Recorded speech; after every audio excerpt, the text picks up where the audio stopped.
देखिए, सरकार मुसलमानों को खुश करने के लिए हिंदुओं के साथ कुछ भी कर सकती है और सारी सरकारें कर रही हैं। केवल एक अर्नब का मामला नहीं है और बहुत सारे मामले हैं। अब आप दिल्ली में देखिए, दिल्ली में हिंदू मुस्लिम दंगा हुआ, बल्कि दंगा नहीं हुआ, मुसलमानों ने सुनियोजित तरीके से हिंदुओं का नरसंहार किया, पुलिस पे हमला किया और इसमें जितने भी गिरफ्तार हो रहे हैं हिंदू हो रहे हैं।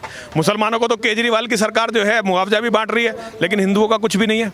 तो सबसे बड़ी बात है, अब दीपावली का त्यौहार आने वाला है और उस त्यौहार पर अगर पटाखा चलाएंगे तो 1 लाख रुपए जुर्माना लगेगा और दिल्ली दहलाएंगे तो टिकट भी मिल जाएगा। जी बिल्कुल, ये तो क्योंकि सारी दुनिया जानती है हिंदू कमजोर है। और देखिए, हिंदुओं की कमजोरी का कारण है हिंदुओं के परिवार कमजोर है, हिंदुओं ने बच्चे नहीं पैदा किए। आज मुसलमानों के खिलाफ इस देश में कोई भी कानून नहीं बन सकता। वो बिल्कुल गृह युद्ध पे उतारू हैं, हर तरह का युद्ध उन्होंने छेड़ रखा, लेकिन उनसे कोई कुछ भी नहीं कह सकता और हिंदुओं को हर तरह से दबाया भी जा सकता, मारा भी जा सकता है। महाराज, एक गृह युद्ध के नाम पर अगर हम देखें तो एक लफ्ज़ जिहाद का बड़ा सुनियोजित तरीके से काम हो रहा है और हमने अभी हरियाणा के अंदर देखा कि उस लड़की ने धर्म चेंज नहीं किया तो उसको गोली मार दी गई। और देखिए, सबसे बड़ा संदेश उस हत्यारे की मां ने दिया है।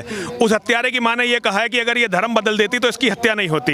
ये कितनी बड़ी शर्मनाक हमारे लिए बात है कि एक हत्यारे की मां कहती है कि अगर ये धर्म बदल लेती तो इसकी हत्या नहीं होती। इस षड्यंत्र को समझिए। अगर आप लोग इस षड्यंत्र को नहीं समझेंगे तो फिर कुछ नहीं होने वाला है।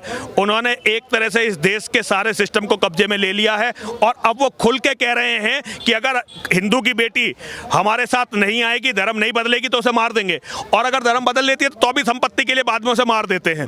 ये सारे देखिए, ये तो हिंदू कायर है, वरना इतने पर तो गृह युद्ध हो जाना चाहिए था। सर, एक सबसे बड़ी बात है कि हमारे जो योद्धा थे, अगर हम बात करें रावण से भी हम सीख सकते हैं। बहन की नाक काट दी तो उसने युद्ध कर दिया था, हम आज कैंडल लेके निकल जाते हैं। देखिए, हिंदुओं को क्योंकि हमारे संतों ने, महात्माओं ने, संगठनों ने यही सिखा दिया। हमारी परंपरा कैंडल की नहीं है। जैसे मैंने अभी थोड़ी देर पहले भी कहा है, यदि गाय आपकी माँ है तो उसके लिए न्याय में न्याय करो, न्याय मांगो मत। अगर बेटी के लिए भी आप भीख मांगते डोल रहे हो तो फिर ये आपको शर्म आनी चाहिए। और जो कौम अपनी बेटी के लिए न्याय नहीं करवा सकती वो कौम बचेगी नहीं जिंदा। कि जो अल्पसंख्यक परिवार है उनके घरों को जला दिया गया, उनको, उनकी बहन बेटियों को मारा पीटा गया है। किस तरह का ये जिहाद चल रहा है? क्या ये काम जो है दिल्ली में नहीं हो रहा?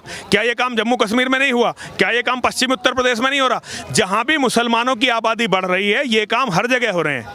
ये तो हो ही रहा है, हर जगह हो रहा है। तो महाराज, इसका कैसे निराकरण हो सकता है? इस पर अंकुश कैसे? निराकरण केवल एक तरीका है, अपने परिवारों को मजबूत बनाइए, ज्यादा से ज्यादा बेटे पैदा करिए और उन्हें जो है वास्तव में हिंदू बनाइए, गीता पढ़ाइए और गीता पे चलना सिखाइए, वरना कोई रास्ता नहीं है बचने का। अब ऐसा है कि कुछ लोग हैं, कहते हैं कि नरेंद्र मोदी जी हैं, सब कुछ कर देंगे, सरकार के भरोसे बैठे हैं। ऐसा भी तो हो सकता है सरकार आपके भरोसे बैठी हो? देखिए, मुझे उन लोगों पर तरस आता है जो कहते हैं कि वो सरकार के भरोसे बैठे हैं। ऐसे मुझे उन पे भी तरस आता है जो कहते हैं कि सरकार उनके भरोसे बैठी है। ना सरकार, हिंदू को तो सरकार बोलने भी नहीं दे रही है। अभी सुरेश चौहान के जी जो सुदर्शन चैनल वाले हैं, उन्होंने प्रदर्शन किया था और उन पर डंडे बजाए गए, पुलिस ने पीटा, तो सरकार हिंदुओं को तो बोलने भी नहीं दे रही है। नरेंद्र मोदी जी का मैं तो कह नहीं सकता कि वो क्या कर रहे हैं, ये तो हिंदू जाने। मैं तो एक धर्म प्रचारक हूँ, अपनी बात स्पष्टता से कहता हूँ। हिंदू अपने आप देखेगा जो धर्म, अब जो भी हो रहा है हिंदू अपने आप भुगतेगा। ये वही है नरेंद्र मोदी जी जिन्हें हिंदुओं ने अपना हृदय सम्राट माना था, और मैंने इनके राज में आज तक कहीं हिंदुओं का कोई संरक्षण होते नहीं देखा।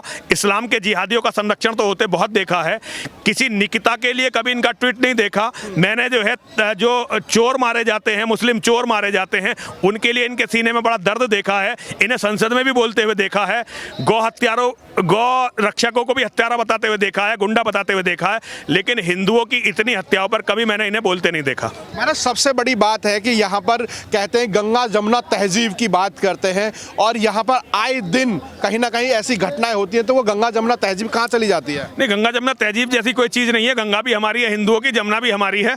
हाँ, ये जरूर है कि मुसलमानों का जो भाईचारा है उसमें मुसलमान आपस में भाई हैं और हम सारे हिंदू उनका चारा हैं। तो हम हिंदू इस बात को नहीं समझते तो ये उनकी गलती नहीं, हमारी गलती है। देखिए, वो पूरी दुनिया में उनके जो मोहम्मद लिख के गया है वो उसको फॉलो कर रहे हैं। वो कह रहे हैं दुनिया में जब तक एक भी काफिर है, काफिर मतलब नॉन मुस्लिम है, तब तक उनका जिहाद चलता रहेगा, वो सबको मारेंगे। वो अपने उस पर लगे हुए हैं, उनकी कहीं कोई गलती नहीं है। उनकी धर्म की किताब में ये लिखा हुआ है। ये गलती तो दुनिया की है जो दुनिया उस किताब को पढ़ती नहीं है। ये गलती तो उन धर्म गुरुओं की है जो अपने शिष्यों को इसके बारे में बताते नहीं। उनकी वो अपने काम कर रहे हैं, उनका यही काम है, उनका धंधा है ये। 1400 साल से दूसरों की बहन बेटियों को लूटना, मंडियों में बेचना, बर्बाद करना, दूसरों की संपत्ति लूटना, उनका कत्ल करना, ये मुसलमानों का धंधा रहा है, ये उनका धंधा है, वो यही काम कर रहे हैं। इसमें नई बात क्या है? मेरा आखिरी सवाल होगा कि जिस तरीके से लफ्ज़ जिहाद को जो संरक्षण दिया जा रहा है और जिस तरीके से हमारे देश के अंदर फैलाया जा रहा है, उसको आखिरकार कैसे रोका जाएगा? देखिए सबसे पहले आज जितने भी बड़े नेता मुसलमान हैं सब लफ्ज़ जिहादी हैं, जैसे शहनवाज हुसैन है, मुख्तार अब्बास नकवी है, और भी जितने बीजेपी के जितने भी बड़े नेता हैं वो सारे तो लफ्ज़ जिहादी हैं। अब ये मेरी समझ में नहीं आता कि दूसरा करे तो लफ्ज़ जिहाद और इनके वाले करें तो उनको ये प्रेम का वो हो रहा है। तो जब तक ये पाखंड नहीं हटेगा समाज से, जब तक समाज अपनी दुरंगी नीति नहीं बदलेगा, जब तक समाज मतलब इस बदतमीजी को नहीं छोड़ेगा, जब तक कुछ भी रास्ता नहीं निकलेगा। पहले हिंदू समाज को क्लियर होना पड़ेगा और राम और कृष्ण का अनुयायी बनना पड़ेगा, तब कुछ होगा, वरना कुछ भी नहीं होगा। महाराज, हमने एक अभिनेता है उनको कहते हुए देखा है कि जो मेरे बेटे होंगे वो भी मुस्लिम होंगे पर शादी हिंदू लड़की से किया है। तो ये एक चीज़ समझ नहीं आती है कि शादी तो हिंदू से किया पर बच्चे मुस्लिम कैसे पैदा होंगे? देखिए वो उनका जिहाद है।